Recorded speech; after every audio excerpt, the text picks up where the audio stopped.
Hey, I'd like to welcome you to another episode of the Mission Matters Money Podcast, your source for all things money.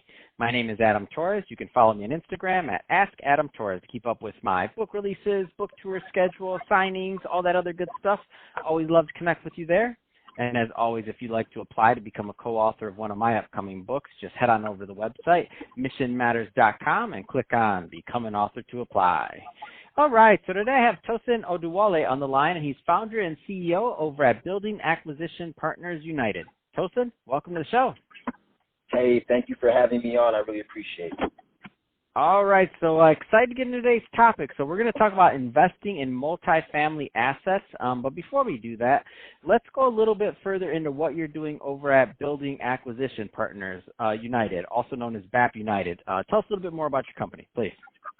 Correct. So right now this is it's a Regulation D 506C real estate fund, and we're really focused on urban redevelopment of the south side of Chicago, Illinois. Right now is our first task, and so we have an offering of $100 million to where we're going to dump that into specifically the Auburn, Gresham, and the South Shore neighborhoods of Chicago to kind of just revitalize the neighborhood, create a bit more economic activity, and just kind of bring it back to its former glory back in the 50s, 60s, and 70s.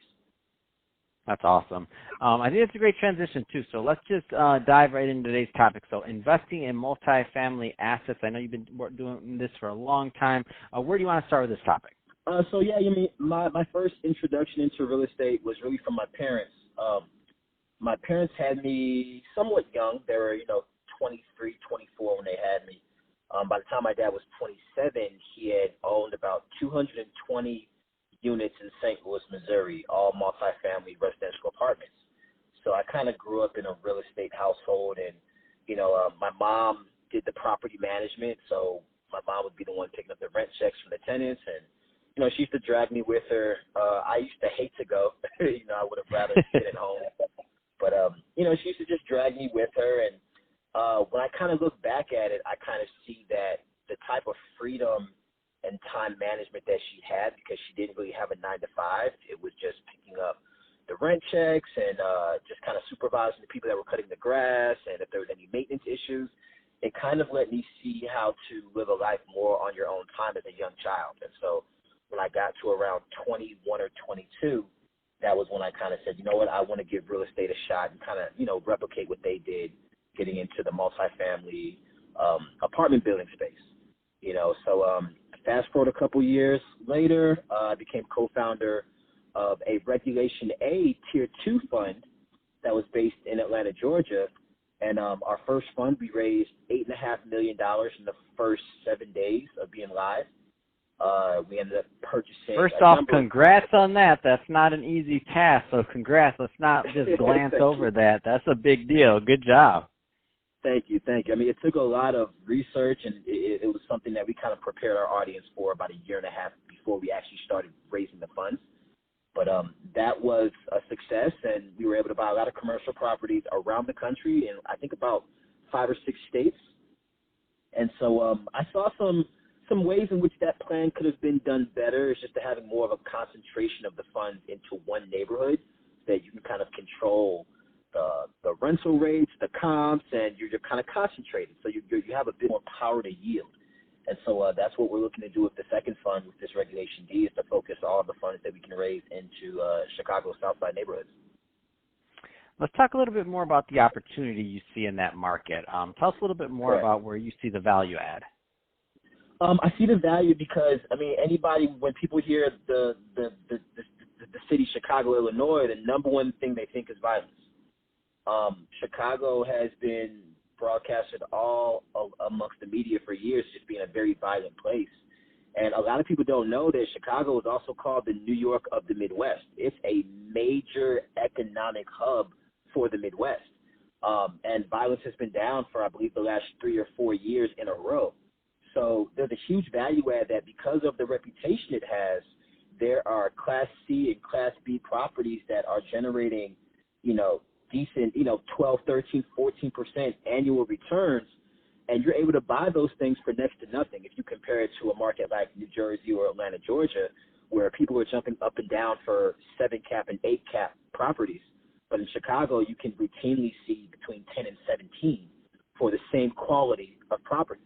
And so really just wanting to kind of get in there before the bigger groups do, the bigger groups that don't necessarily have a social responsibility to the community, that they're just looking to make a buck. We kind of want to get in there first today. Yeah, we're looking to make a profit as well and return, 12% to our investors, but we also want to make sure that we're keeping these neighborhoods in line with what they started off being, and we're keeping the cultures the same, and we're not gentrifying the neighborhoods and pushing people out. And so that's kind of why I chose Chicago as probably our ground zero.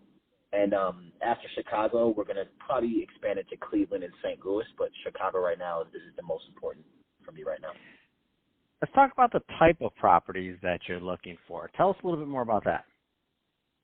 So preferably the type of properties we're looking for, 25 units and up. Class C properties on the value add. Class B, if we can get it like a 10 or 11 cap. So that's pretty much the guidelines for the property. As far as the location, anywhere on the south side. So whether that's South Shore, Auburn, Gresham, Inglewood, the south side is really our target. What about and I'm not as familiar with that area. What about the years of the buildings there?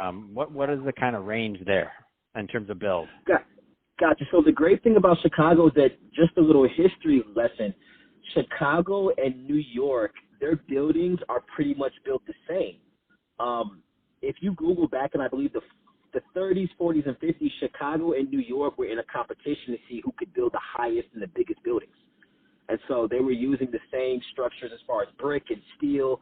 So a lot of these buildings were, built in 1920s, 1930s, 1940s, but they still have a high level of structural integrity and are still standing. Will probably be standing for another 50, 60 years before there's any major structural or foundational problems. That's awesome. So, Tosin, if somebody's listening to this and they want to learn more about BAP United and about your funds, what's the best way for them to reach out and to connect with your brand and your team? Well, great. If they check out our website, it's bapunited.com, BAPunited.com. They can kind of get an overview of what we're looking to do, see some details on our team, our legal team, our management team. Together, collectively, we have over 40 years of experience. They can also send me an email at info@bapunited.com, and I respond promptly. So I can send over our PPM docs, our offering, subscription agreements, all that stuff, so they can kind of have an idea of what we're doing, the returns that we're offering, and just, be a part of something great that's going to help enhance and rebuild a major city in our country. That's awesome. Well, Tosin, really appreciate you coming on the show today to tell us more about BAP United and what you're doing in multifamily investing. And what a great story about, following in the footsteps of the mom and dad. I love it. I love to see that, the family business, man. That's awesome. And to the audience, as always, thank you for tuning in. Hope you got a lot of value out of this. If you did, don't forget to subscribe to the podcast, leave me a review on the Apple iTunes Store, and if you're watching this on our YouTube channel, Mission Matters Money, definitely give us a subscribe there, but also leave some comments on the videos. Let us know what kind of projects and things that you're working on. And Tosin, thanks again for coming on the show.